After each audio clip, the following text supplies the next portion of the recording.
हर कोई लालू यादव है। तो आप सब लोग होगा पलामू में तो वहां भी लालटेन को जलाना है और ममता भुइयां जी को जिताना है। कोई मोदी जी का चुनाव नहीं है बल्कि मुद्दे का चुनाव होना चाहिए। और हमारे नजर में सबसे बड़ा अगर मुद्दा है तो बेरोजगारी है, महंगाई है, गरीबी है, पलायन है, किसानों की समस्या है, शिक्षा है, चिकित्सा है।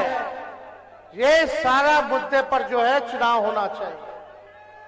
आप लोग जनप्रतिनिधि चुनते हैं ताकि आपको आपकी समस्याओं को दूर किया जाए, विकास के कार्य हो, सदन में आपके क्षेत्र के लिए आवाज उठाए।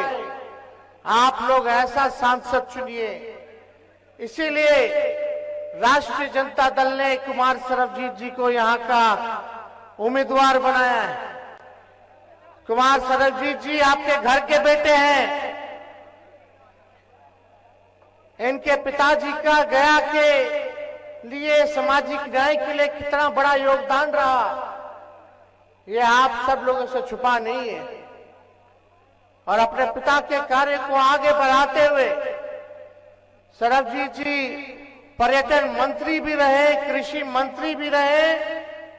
और आज अगर आप बोध गया चले जाइए, इनके क्षेत्र चले जाइए, तो एक ऐसा गांव नहीं जहां सड़क नहीं हो, एक ऐसा गांव नहीं जहां पुल की कमी हो। आप एक बार जाकर के देखिए, हर जगह रोड, हर जगह पुल, हर जगह विकास के काम इनके क्षेत्र में हो रखा है। यही 17 महीने में कितने योजनाएं, चाहे सड़क का हो, टूरिज्म डिपार्टमेंट का हो, पुल पुलियों का हो, या नगर विकास आवास का हो, सारी समस्याओं के लिए लगातार इन्होंने आवाज उठाया और सारा काम कराया, पास कराया। हम लोग तो काम कर रहे थे, लेकिन इधर चाचा जी पलट गए। अब बताइए, इतने नौजवान प्रत्याशी हैं, इतना सज्जन व्यक्ति हैं, मिलनसार व्यक्ति हैं, हम लोगों ने अच्छा प्रत्याशी दिया, तो आप लोगों की जिम्मेदारी बनती है कि इनको भारी मतों से जिताने का काम कीजिएगा। आप लोग बताइए, जिताइएगा कि नहीं जिताइएगा? दोनों हाथ उठा करके बताइए पीछे से। तो जिताइएगा तो ये आपके लिए काम करेंगे, नेता बन के नहीं बल्कि आपका बेटा बन करके काम करेंगे, आपका भाई बन करके काम करेंगे। अब चाचा जी पलट गए, उनको हाईजैक कर लिया ना सर। अब हाईजैक हो गए, बताओ। कल मोदी जी का पेड़वे छू रहे थे, आज तक कभी देखे हैं? क्या स्थिति हो गई। हमको दुख हुआ, हमको दर्द हुआ कि बताइए, बिहार के नेता जो सबसे अनुभवी मुख्यमंत्री है, वो मोदी जी का पैर छू रहे हैं, पैर दबा रहे हैं। क्या हो गया भाई, क्या हो गया? हमको बहुत चिंता है। वो तो 4 लाख सीट बता दिए एमपी का, 4 लाख से बोलते बोलते 4000 कर दिए, घटा दिए भाजपा का। बताइए क्या स्थिति बनी हुई है। तो मौके का लोगों ने फायदा उठाया, भाजपा के लोगों ने उनको हाईजैक कर लिया, क्योंकि देश भर से आवाज उठ रही थी कि तेजस्वी ने जो 17 महीने में किया, 5 लाख लोगों को सरकारी नौकरी दे करके, वो देश में कहीं नहीं हुआ, किसी राज्य में नहीं हुआ, केंद्र सरकार में नहीं हुआ। इसलिए भाजपा का लोगों का टेंशन बढ़ा हुआ था। अगर ये ऐसे ही करता रहेगा तो 2 साल के भीतर 10 लाख लोगों को सरकारी नौकरी दे देगा। हम नौकरी दे रहे थे, वो लोग मेरा सरकार गिरा रहे थे। हम लोग आशा ममता का मानदेय को दुगुना कर दिया, 2500 कर दिया। तालमी मरकज विकास मित्र टोला सेवक के मानदेय को डबल कर दिया। हम लोग चाहते थे पेंशन की बढ़ा दिया जाए, इस काम में लगे। हम लोगों ने जाति आधारित गणना कराया, उसके तहत हम लोग योजना बना रहे थे। आंकड़े आ गए थे जाति आधारित गणना का कि किसकी कितनी संख्या है, कौन जाति की, और संख्या के साथ साथ कौन परिवार, कौन व्यक्ति गरीब है, किसको आर्थिक सहायता चाहिए, उसको हम लोग योजना बना रहे थे। उसमें पता चला कितना लोग दिहाड़ी मजदूर है, कितना लोग नाला साफ करता, कितना लोग जो है भूमिहीन है, कितना लोग का घर पक्का नहीं है, किसकी क्या स्थिति है, कितना गरीब है। तो उसके लिए हम लोगों ने बनाया था योजना, बस वही लागू करना था। तो बीजेपी हाईजैक कर लिया चाचा जी। क्या काम कर रहे थे हम लोग? जो बेरोजगार था नौकरी तो दिए ही, लेकिन जब सर्वे हम लोग कराए, जाति गणना कराए, तो जो गरीब परिवार है उसके लिए हम लोग क्या कर रहे थे? जिसके घर में नौकरी नहीं है उसको 1 लाख रुपया दे रहे थे। जिसका पक्का मकान नहीं, घर बनाने का 2 लाख रुपया दे रहे थे। जिसके घर में नौकरी नहीं 1 लाख दे रहे थे। जिसको जमीन नहीं वो जमीन खरीदेगा, और मकान बनाना है पक्का तो 1,20,000 रुपया दे रहे थे। ये हम लोगों का योजना चल रहा था। सर्वे का यही ना फायदा हुआ कि आंख खुल गया, पता चल गया कि भाई सच्चाई क्या है, कौन जात के लोग भाई गरीब हैं। और उसमें पता चला स्वर्ण जाति में भी लोग गरीब हैं, पिछड़ो जाति में बहुत गरीब है, अति पिछड़े में और गरीब है, दलित आदिवासी सबसे ज्यादा गरीब है, यह पता चला। इसके तहत हम लोग सबके लिए काम करते हैं। सब लोगों को सामाजिक न्याय के साथ साथ आर्थिक न्याय हम लोग करने जा रहे थे, लेकिन सरकार पलट गया तो पलट गया, उसकी हमको चिंता नहीं है। लेकिन आज मोदी जी से पूछिएगा, चुनाव में तो आते हैं, फिर चुनाव के बाद चले जाएंगे, चुनाव के बाद चुनाव में आएंगे, चुनाव के बाद नहीं आएंगे, फिर आएंगे तो चुनाव में आएंगे। तो आप लोगों को समझना पड़ेगा कि मोदी जी ने आपके गांव के लिए क्या किया, आपके पंचायत के लिए क्या किया, आपके प्रखंड के लिए क्या किया, आपके जिले के लिए क्या किया, आपके राज्य के लिए क्या किया मोदी जी ने। अरे खाली बोलते कि राशन दे रहे हैं 5 किलो। अरे राशन, हम लोग का सरकार आएगा तो राशन के साथ साथ नौकरी भी देंगे, हम महंगाई भी कम करेंगे। कोनो राशन मोदी जी दे रहे हैं। कांग्रेस के जमाना से राशन मिलता था कि राशन तेल मिलता था, तेल मिलता था, चीनी भी मिलता था, वो तो पहले ही से ना चलता आ रहा है भाई। अब ऐसा लग रहा है कि राशन मोदी जी बंटवा रहे हैं। अब देखिए, भर गया घूमिएगा, देखिए मांझी जी के प्रति हमारा बड़ा सम्मान है, बुजुर्ग है, लेकिन भर गया में घूमिएगा और भाजपा के लोग से अगर पूछिएगा ना तो बोलेगा नीमन कैंडिडेट नहीं मिला, समझे। और भाजपा का लोग बोलेगा छोड़ो, कैंडिडेट को क्या देना है, ऊपर देख करके वोट देना है। ऊपर वाले मतलब मोदी जी को वोट दे करके वोट देना है। अरे मोदी जी ने बिहार को विशेष राज्य का दर्जा नहीं दिया, कितना चीनी मिल खुलवाना था वो नहीं खुलवाए, पलायन नहीं रोके, बिहार को स्पेशल पैकेज नहीं दिया, कम से कम अच्छा कैंडिडेट तो दे देते ताकि गया के लिए आवाज उठाता।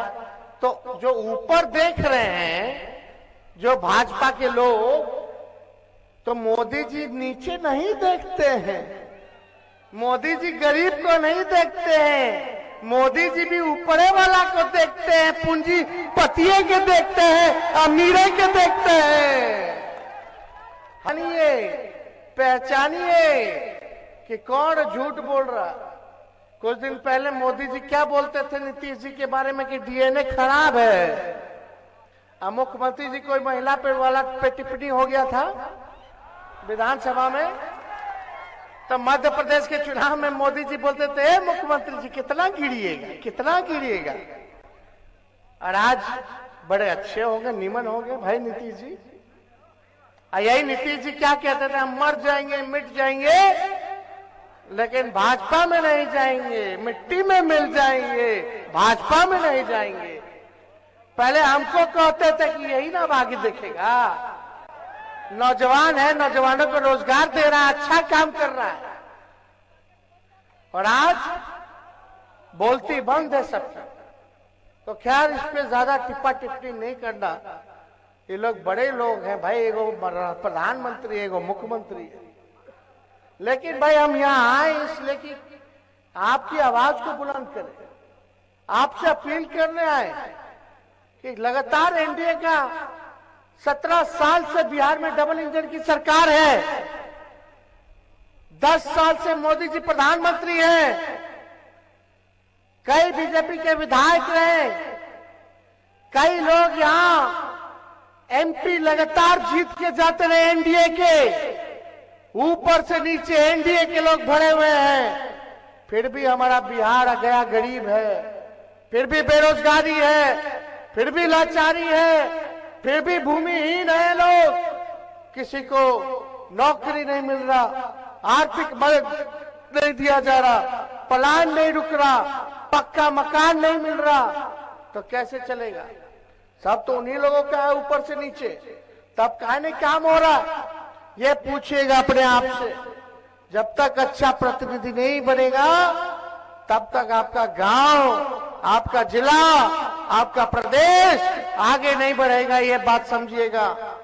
मेरे मानने से सरबजीत जी से अच्छा उम्मीदवार और प्रत्याशी पूरे गया में नहीं होगा जो ये काम करके आप लोगों को दिखाने का काम करेंगे।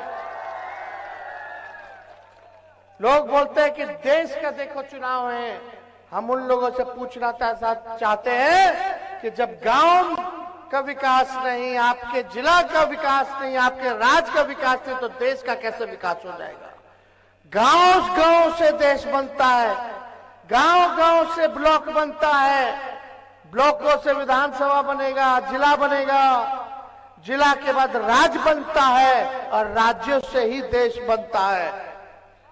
तो जब तक हमारा गांव नहीं विकास करेगा, हमारा पंचायत विकास नहीं करेगा, हमारा जिला का विकास नहीं होगा, तब तक आपके देश का विकास नहीं हो सकता है।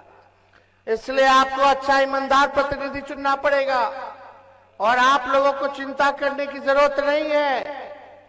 हम लोग हर जगह हम लोग घूमने का काम कर रहे हैं, लोग तरह तरह की बातें बोलते, मोदी जी आते तो हम ही लोगों को गरिया रहे हैं। मोदी जी एक बार बोले कि आएंगे तो क्या करेंगे, महंगाई कम करेंगे? नहीं।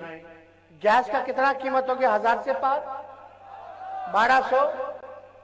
आप देखिए उसको कम करेंगे कि नहीं करेंगे, इसके बारे में बात किए नहीं किए। महंगाई के बारे में क्या चीज के बारे में बात कर रहे हैं, हम लोगों को बोल रहे हैं खाली परिवारवादी है, परिवारवादी है। ये पहला फेज में कहां का चुनाव है, औरंगाबाद में है, गया में है, नवादा में है और जमुई में है। जीतन राम मांझी जी परिवारवादी नहीं लग रहे, उनका बेटा हो तो सब धनों के बना दिए, तब मोदी जी क्या बोलेंगे। नवादा में चले जाइए तो सीपी ठाकुर जी के बेटा विवेक ठाकुर के, औरंगाबाद चले जाइए तो सुशील कुमार किनके बेटे, आप सब लोगों को पता है कि नहीं। और जमुई में चले जाइए तो चिराग जी के जीजा जी, मतलब वो सब नहीं माना, हमने बेकार जो नौकरी दिया 17 महीने में 5 लाख रुपए बेकार, और जो आज तक किसी और के वोट पे राज किया वो अच्छा। हम लोग काम करने वाले लोग यही बात बोलते हैं। जब ये बतवा याद दिलाए मोदी जी को तो 2 बार से बिहार आ रहे, भूल गए परिवारवाद का आरोप लगाना। भ्रष्टाचारी बोल रहे, रेलवे को बेच दिए, सारा देश की संपत्ति को बेच दिए, सेल को बेच दिए, जहाज को बेच दिए, एयरपोर्ट को बेच दिए, पोर्ट को बेच दिए, क्या क्या नहीं बेचे सबको पता है। लालू जी को बोलते हैं भ्रष्टाचारी। लालू जी ने रेलवे मंत्री रहते हुए 90,000 करोड़ का मुनाफा रेलवे को दिया था। हर बजट में भाड़ा कम करते थे। बता प्लेटफॉर्म का टिकट कितना था पहले लालू जी के समय में, आप कितना है? पहले 3 रुपया था, इनके टाइम में 50 रुपया हो गया। और ट्रेन का टिकट कितना गुना बढ़ गया बताइए। और हर बजट में कम करते थे लोग, हर बजट में बढ़ा रहा है पैसा। गरीब कैसे सफर करेगा? सफर करने वाला तो ट्रेन ना है गरीब का। बताइए, कूली लोग को परमानेंट कर दिया, देश भर के कूली लोग को लालू जी ने। कहार भाइयों के लिए कुल्हड़ चालू करवा दिया, कुल्हड़ में चाय पियो ताकि उन लोगों का रोजी रोटी चलता रहे, आर्थिक स्थिति ठीक रहे। बिहार को 3-3 कारखाना दिया लालू जी ने। और बात करते कि लालू जी ने क्या किया, आप तो रेल बेच दिए ना। पहले रेलवे का अलग से बजट आता था, पता ही नहीं चलता है कि कहां बजट गया, याद है कि नहीं? इन लोगों का केवल काम है आरोप लगाना। अरे लालू जी तो सोचते थे गरीब रथ चालू करके ताकि स्लीपर में ना बैठे, एसीओ में गरीब बैठ जाए। ऐसा गरीब रथ चालू किया था लालू जी। तब इतना काम किया। बात करते विदेश के लोग, हार्वर्ड से लेके एनसीआर के लोग, विदेश के सबसे बड़ा बड़ा यूनिवर्सिटी का छात्र सब आके पढ़ता था और लालू जी को मैनेजमेंट गुरु कहता था। ये सब बात का प्रचार नहीं करेंगे। यहाँ कुछ मीडिया के लोग हैं, बीजेपी माइंडसेट के कुछ लोग हैं, सब नहीं लेकिन कुछ लोग हैं एक तरफा। मोदी जी समुद्र में डुबकी लगाएंगे, कारपेट लगा के बैठ के द्वारका चले जाएंगे तो दिन रात वही दिखाएगा। मोदी जी चीता देखे जाएंगे तो चीता दिखाएगा। देखिए मोदी जी चीता देख रहे। मोदी जी गुफा में बैठ जाएंगे तो गुफा का दिखाएगा। देखिए गुफा में बैठे। अरे आपका क्या भलाई का बात कर रहा है भाई? कौन सा भलाई का बात कर रहा है? कभी एक बार इन लोगों से पूछो गरीबी के बारे में। मोदी जी इंटरव्यू देते तो अक्षय कुमार को देते हैं। अक्षय कुमार पूछता मोदी जी आप आम कैसे खाते हैं? अभी बिल गेट्स को बुला करके इंटरव्यू दे रहे हैं। अरे गरीबों से मिलिए ना, सवाल लीजिए। किसान आंदोलन कर रहा है, मोदी जी बोले चाहे दुगुना कर देंगे 22 तक, लेकिन लाठी मार मार करके भगाया किसानों को। मोदी जी मिले नहीं। क्या हो रहा है भाई देश में? पैसा है ना भाई, पैसा। हम लोग तो गरीब का पार्टी है, लेकिन भाजपा के पास कितना हजारों करोड़ है, जिंदगी भर बैंक पे पड़ा रह जाएगा। इंटरेस्ट इतना 1000 करोड़ में आ जाएगा, महीना इंटरेस्ट करोड़ 1000 करोड़ में आता होगा भाजपा का, जितना उसके पास पैसा है। क्या आप दे रहे हैं आपको? हम एक हेलीकॉप्टर कैसे कैसे व्यवस्था पार्टी का लोग किया, भाजपा का उतरेगा एक के बाद 30-30 गो हेलीकॉप्टर है कि नहीं? पिछले बार तो सरकार बना ही ना लिए थे। हम तो हेलीकॉप्टर को ट्रैक्टर बना करके घूमे थे पिछले बार। एक एक दिन में 18-19 सभा हम लोग किए थे, आप लोगों के बीच गए थे, वादा किए थे। देखो उप मुख्यमंत्री रह के हम 17 महीने में केवल अगर 5 लाख नौकरी दे सकते हैं तो 5 साल अगर मुख्यमंत्री रहते हुए दीजिएगा तो कितना नौकरी देंगे ये आप बताइए। अग्निवीर का देखिए क्या हो गया, 4 साल ठेका पे। क्या करेगा बच्चा सब, नौजवान सब? 4 साल बाद क्या करेगा? आप देखिए क्या हो रहा है। रेलवे में बहाली निकलता था, रेलवे का कितना बहाली निकल रहा है? कुछ नहीं निकल रहा। तो सब चीज अब बिहार के लिए कुछ नहीं किया। हाँ मोदी जी केवल हर चीज गुजराती में कर दी, बिहार के लिए नहीं की। इसलिए आप लोगों के बीच आए, इधर उधर नहीं, चुपचाप ललटेन छाप। तो आप लोगों का सहयोग मिलेगा कि नहीं मिलेगा? पलामू से देखिए औरंगाबाद से हम लोगों ने खुशवाहा भाई को टिकट दिया, यहाँ सरबजीत पासवान जी को हम लोगों ने दिया, नवादा में भी संतोष खुशवाहा है उनको दिया, और जमुई में श्रवण खुशवाहा को नवादा में, और जमुई में अर्चना रविदास को हम लोगों ने टिकट दिया, और यहाँ पलामू में ममता भुइया को हम लोगों ने टिकट दिया है। सबको लेके चल रहे। यह पार्टी A-Z की पार्टी है। सबका मान, सबका सम्मान, सबका प्रतिनिधित्व हो, ताकि सब लोग अपने अपने लोगों के बारे में आवाज उठाएं। तो हम लोग सबको सम्मान दे रहे हैं। तो आप ज्यादा कुछ हम नहीं कहेंगे, चुपचाप ललटेन छाप। तो इनको सरबजीत जी को जिताना है ना? अरे दोनों हाथ तो उठा के बताइए, जिताना है ना? तो इनको विजय का माला पहना दे ना। अब मोदी जी या कोई आएगा तो हिसाब जरा लीजिएगा। अब मांझी जी से जरूर पूछिएगा कि शराबबंदी के खिलाफ आप बोलते थे, कब चालू करा रहे? पूछिएगा। अब तो सरकार में है ना, उनके बदौलत जरा उनसे पूछिएगा।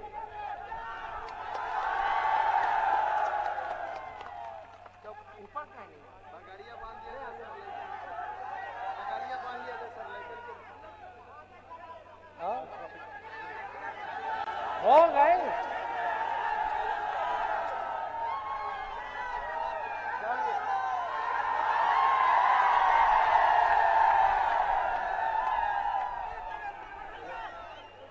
देखिए, पलामू से जो राष्ट्रीय जनता दल ने महागठबंधन ने प्रत्याशी बनाया है, ममता भुइया जी भी मंच पे आई है।